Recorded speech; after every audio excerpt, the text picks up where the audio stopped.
എനിക്കൊരു നല്ല കൂട്ടുകാരനുണ്ട്.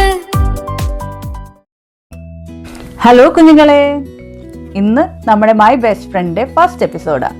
എല്ലാവർക്കും എൻ്റെ മൈ ബെസ്റ്റ് ഫ്രണ്ടിലേക്ക് സ്വാഗതം. ഓക്കെ കുഞ്ഞുങ്ങളെ, മൈ ബെസ്റ്റ് ഫ്രണ്ട്, എല്ലാവർക്കും ബെസ്റ്റ് ഫ്രണ്ട് ഉണ്ടല്ലോ. ഓരോ ദിവസം ഓരോ എപ്പിസോഡിലും നമ്മൾ പുതിയ പുതിയ ഫ്രണ്ട്സിനെ പരിചയപ്പെടാം. ഓക്കെ, സോ എല്ലാവരും റെഡിയാണല്ലോ. യെരുശലേമിന്റെ മതിൽ എല്ലാം ഇടിഞ്ഞ് പൊളിഞ്ഞ് നശിച്ച് എല്ലാം കിടക്കുമായിരുന്നു. കുറച്ച് കൂട്ടർ ഇങ്ങനെ തീരുമാനിച്ചു, നമുക്ക് യെരുശലേമിന്റെ മതിലൊന്ന് പണിതാ കൊള്ളാമായിരുന്നു. പക്ഷെ നമ്മൾ എങ്ങനെ പോവാനാ? നമുക്കാണെങ്കിൽ ശക്തിയില്ല, ബലമില്ല, ആരുമില്ല നമ്മുടെ കൂടെ. നമ്മളിതെങ്ങനെ ചെയ്യും? ഇത് പറഞ്ഞത് നെഹമ്യാവായിരുന്നു. നെഹമ്യാവും കൂട്ടരും അവർ ഇങ്ങനെ പ്രാർത്ഥിച്ചുകൊണ്ടിരിക്കുക. അവർക്ക് ഭയങ്കര വിഷമമായിരുന്നു. എന്തായിരുന്നു വിഷമത്തിന് കാരണം? നമ്മൾ ആദ്യം കേട്ടല്ലോ. യെരുശലേമിന്റെ മതിൽ എല്ലാം ഇടിഞ്ഞു പൊളിഞ്ഞു വെന്ത് നാശമായി, ബൈബിളിൽ എഴുതിയിരിക്കുന്ന ചണ്ടി കൂമ്പാരമായി ഇങ്ങനെ കിടക്കുക. അതൊക്കെ പണിയാൻ വേണ്ടിയിട്ട് ആരെങ്കിലും വിചാരിച്ചാൽ നടക്കത്തില്ല. അങ്ങനെ നെഹമ്യാവും കൂട്ടരും പ്രാർത്ഥിച്ചു. അവർ തീരുമാനിച്ചു, നമുക്ക് പ്രാർത്ഥിച്ചിട്ട് ദൈവത്തിനോട് അനുവാദം എടുത്തിട്ട് നമുക്ക് രാജാവിൻ്റെ അടുത്ത് പോയി പറയണം. അവരെവിടെയായിരുന്നെന്ന് അറിയാമോ? അവർ ഇസ്രായേലിലല്ലായിരുന്നു, അവർ യെരുശലേമിൻ്റെ അടുത്തൊന്നും അല്ലായിരുന്നു.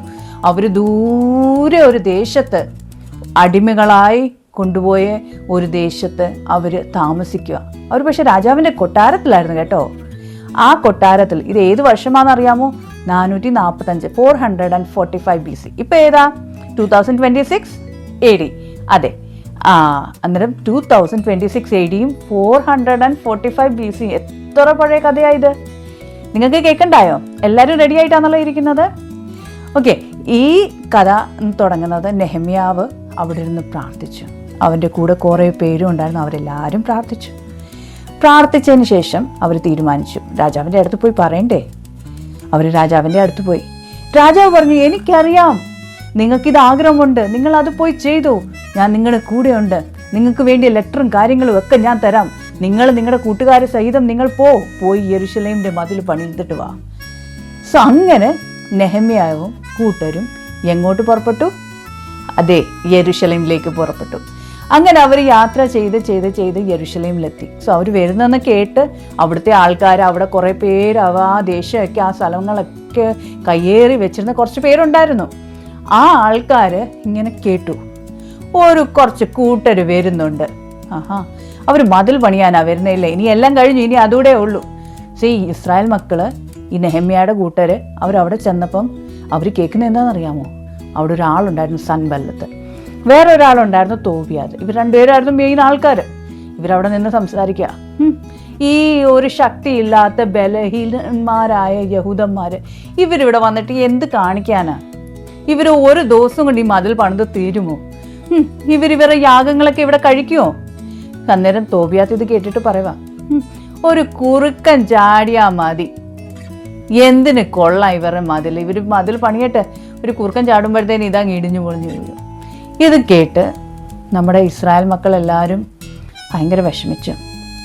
അവരിങ്ങനെ പറഞ്ഞു, ഞങ്ങളെ കൊണ്ട് നടക്കുമോ? എന്ത് ചെയ്യും? ഇത് നടക്കുമോ? അങ്ങനെ അവർ വിഷമിച്ച് ആരുടെ അടുത്ത് വന്നു? നെഹമ്യയുടെ അടുത്ത് വന്നു. നെഹമ്യ അവരെ ധൈര്യപ്പെടുത്തി, ദൈവം നമ്മുടെ കൂടെ ഉണ്ട്, നിങ്ങൾ വിഷമിക്കേണ്ട ആവശ്യമില്ല, ദൈവം നമ്മളെ സഹായിക്കും. അങ്ങനെ അവർ മതിൽ പണി തുടങ്ങി. സൻബല്ലത്തും തോബിയാത്തും ഈ മതിലെല്ലാം പൊളിച്ച് കളയാനുള്ള ഓരോ പ്ലാൻസും അവിടെ ഉണ്ടാക്കി. അവരുണ്ടാക്കിയപ്പോൾ എന്തോ പറ്റി? നടക്കുമോ? ഇല്ല. കാരണം അവരുടെ കൂടെ ആരുണ്ട്? ദൈവമുണ്ട് അവരുടെ കൂടെ. സോ അങ്ങനെ അവർ അവിടെ യാത്ര ചെയ്ത് അവിടെ കഷ്ടപ്പെട്ട് മതിൽ പണി തുടങ്ങി. മതിൽ പണി തുടങ്ങിയപ്പം ഈ സൻബല്ലത്തും തോബിയാത്തും ആൾക്കാരെല്ലാവരും കൂടി ഇവരോട് യുദ്ധം ചെയ്യാൻ വേണ്ടിയിട്ട് വന്നു. പക്ഷെ ഇവരെന്തോ ചെയ്തു? കൃപയാൽ ഓരോ കല്ലും അവരെടുത്ത് വെച്ചു. എന്നിട്ട് ഒരു കയ്യിൽ അവർ യുദ്ധത്തിന് വേണ്ടിയിട്ടുള്ള വാളും ഒരു കയ്യിൽ അവർ കല്ലും എല്ലാം പറക്കി അവർ ആ മതിൽ പണി തീർത്തു.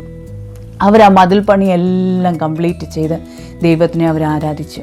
എൻ്റെ കുഞ്ഞുങ്ങളെ, ദൈവം നമ്മുടെ കൂടെ ഉണ്ടെങ്കിൽ ആർക്കും നമ്മുടെ അഗെയിൻസ്റ്റായിട്ട് നിൽക്കാൻ പറ്റത്തില്ല. നിങ്ങളുടെ ചുറ്റുമുള്ള പലരും പറയും, ആ ചെറുക്കനെ കണ്ടോ, എന്ത് നന്നായാ പഠിക്കുന്നേ, നിന്നെ കൊണ്ട് എന്തിനു കൊള്ളാം.